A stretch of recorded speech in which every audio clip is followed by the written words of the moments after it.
Oh, evening, everybody.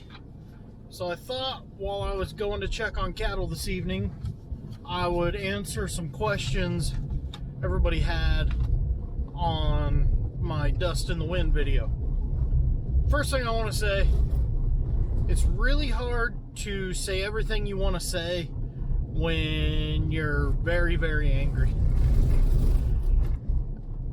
The big problem we have going on right now is a severe, exceptional, extreme drought. However you want to phrase it, we are going through, to say an unheard of drought is wrong, because about every 5 years we go through this. But we are going through an extreme drought right now. Last year, I do believe I had heard a rainfall total for 2020, official rainfall total, was 9 inches.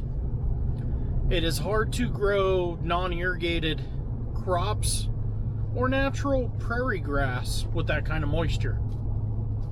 So when I talked about I failed my fields, my strategy leading up to this point failed because of the drought. If we would have had even just below normal precip, it would have been an amazing success. But because we had almost zero precip, it was a complete mess. Let's see. So let's go through some questions. One person asked, about stopping the dust. What can you do? There's only so much you can do. In certain situations, it is utterly hopeless until Mother Nature does something. So a lot of the dust you could see in the videos that was coming in from other areas, I don't know what they're doing in those areas, but some of that is absolutely unavoidable. Now, as I stated, I was ripping, trying to bring up clods to the surface to stop the dust from moving. You could see I was only doing every other pass. The one thing you got to keep in mind, this is January. Our rainy season doesn't come around. We have kind of a short rainy season in May. I got to make it 5 months now where I can only do that one more time. I was doing every other pass, so I can go back in another bad windstorm and do the passes I skipped.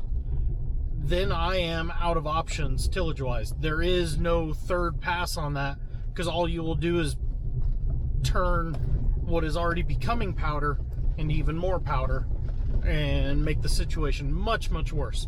So there's only so much you can do. You can only make 2 passes.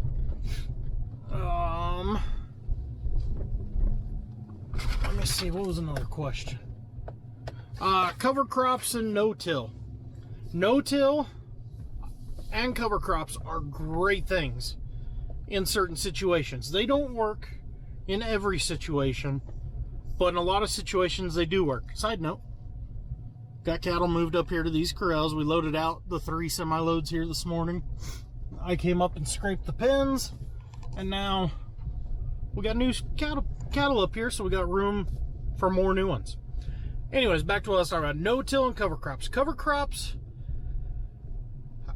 I'm not sure on yet. I've seen the data that says why they are beneficial, but where we are extremely water short on a good year, it's hard to see them working without trying.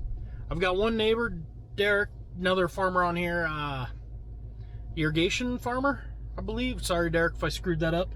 He is trying cover crops. I am incredibly interested to see how that works out, because I know they make water penetration better. I know they improve the soil health, but that's still growing a crop that I'm not intending on harvesting, and that for me is hard to get over that hurdle when I'm short on water and my crops that I am growing in and intending on harvesting aren't getting to their full potential because I'm short on water. No-till. No-till is great. I love no-till. Problem is, weeds are becoming tolerant to pesticides. Herbicides, same thing. Well, not the same thing. Herbicides type pesticide. Learned that in college classes.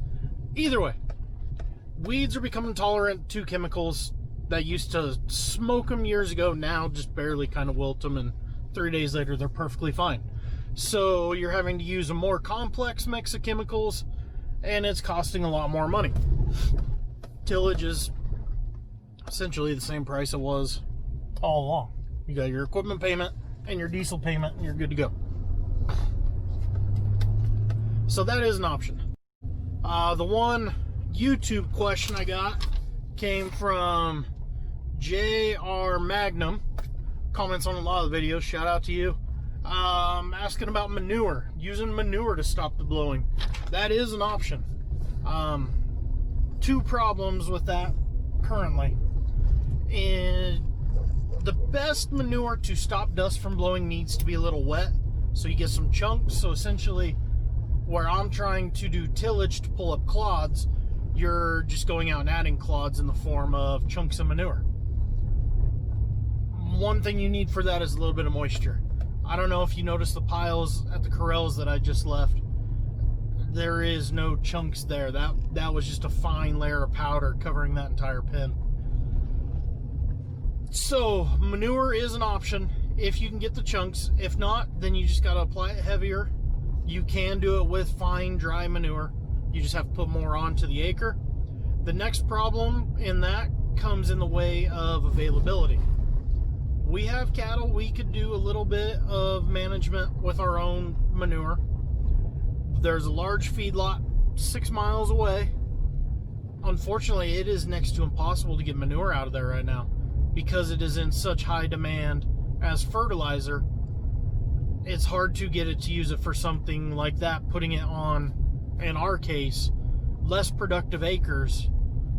It's hard to spin that there. It's one of those things, if it comes down to it, you just do it. But you don't want to unless absolutely have to. So that was a really good question there. Let's see.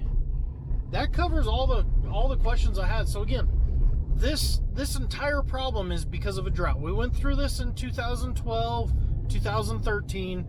Rain totals in the single digits. Irrigation water was, to say almost non-existent, is still almost an understatement. So we're looking like we're gonna have us another rough year ahead. We've started ordering seed based on that. We want to get us some forage going early, because by midsummer we might be out of water. So unless something drastically changes, I don't foresee an acre of corn being planted in our area, because I have a feeling crop insurance is going to say you don't have the water, we're not going to guarantee your crop. But as I said, that covers all the questions that I'd got between Instagram, Facebook, and YouTube. Thank you guys for reaching out to me. That's awesome. Glad to know at least somebody's paying attention and interested in these. So I will get this posted as quickly as I can to answer those, and we'll just keep marching forward. Sure, give a video a thumbs up, subscribe to the channel. Talk to you guys in the next one.